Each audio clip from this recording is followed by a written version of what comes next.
بسم اللہ الرحمن الرحیم۔ سیرت النبی، باب 43۔ طفیل بن عمرو دوسی کا قبول اسلام۔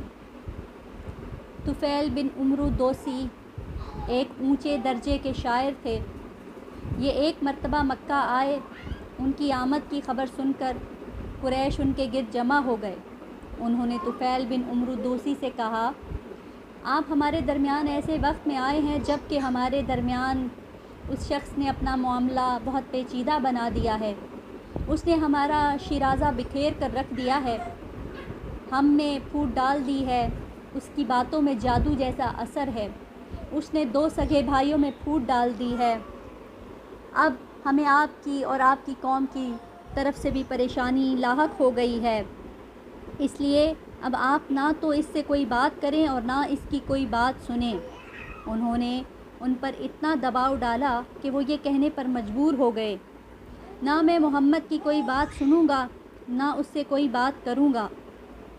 دوسرے دن طفیل بن عمرو دوسی کعبہ کا طواف کرنے کے لیے گئے تو انہوں نے اپنے کانوں میں کپڑا ٹھونس لیا کہ کہیں ان کے کوئی بات ان کے کانوں میں نہ پہنچ جائے۔ آپ صلی اللہ علیہ وآلہ وسلم اس وقت کعبہ میں نماز پڑھ رہے تھے۔ یہ آپ صلی اللہ علیہ وآلہ وسلم کے قریب ہی کھڑے ہو گئے۔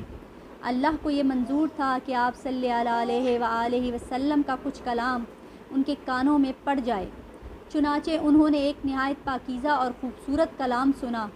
وہ اپنے دل میں کہنے لگے، میں اچھے اور برے میں تمیز کر سکتا ہوں، اس لیے ان صاحب کی بات سن لینے میں حرج ہی کیا ہے۔ اگر یہ اچھی بات کہتے ہیں تو میں قبول کر لوں گا اور بری بات ہوئی تو چھوڑ دوں گا۔ کچھ دیر بعد آپ صلی اللہ علیہ وآلہ وسلم نماز سے فارغ ہو کر اپنے گھر کی طرف چلے تو انہوں نے کہا، اے محمد، آپ کی قوم نے مجھ سے ایسا ایسا کہا ہے، اسی لیے میں آپ کی باتوں سے بچنے کے لیے کانوں میں کپڑا ٹھونس لیا تھا، مگر آپ اپنی بات میرے سامنے پیش کریں۔ یہ سن کر آپ صلی اللہ علیہ وآلہ وسلم نے ان پر اسلام پیش کیا اور ان کے سامنے قرآن کریم کی تلاوت فرمائی۔ قرآن سن کر طفیل بن عمرو دوسی بول اٹھے، اللہ کی قسم، میں نے اس سے اچھا کلام کبھی نہیں سنا۔ اس کے بعد انہوں نے کلمہ پڑھا اور مسلمان ہو گئے۔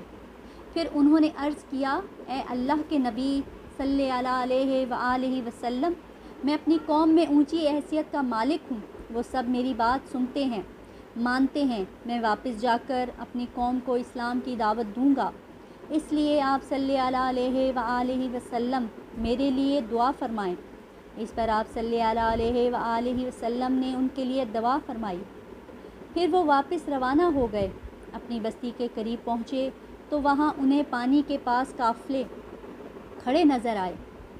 عین اس وقت ان کی دونوں آنکھوں کے درمیان چراغ کی مانند ایک نور پیدا ہو گیا، اور ایسا آپ صلی اللہ علیہ وآلہ وسلم کی دعا کی وجہ سے ہوا تھا۔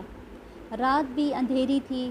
اس وقت انہوں نے دعا کی، اے اللہ، اس نور کو میرے چہرے کے علاوہ کسی اور چیز میں پیدا فرما دے۔ مجھے ڈر ہے میری قوم کے لوگ یہ نہ کہنے لگیں کہ دین بدلنے کی وجہ سے اس کی شکل بگڑ گئی۔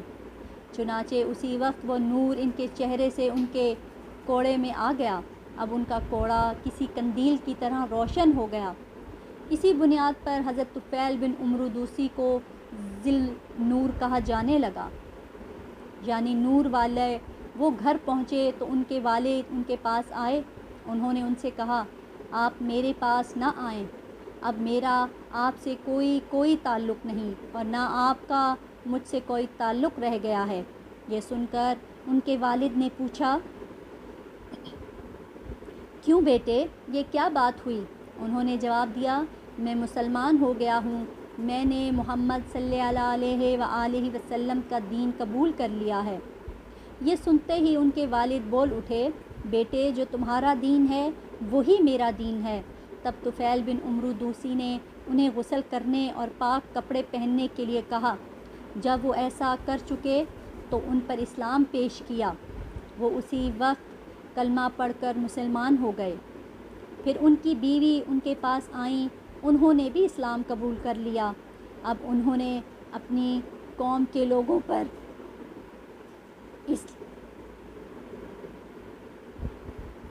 اسلام پیش کیا وہ لوگ بگڑ گئے۔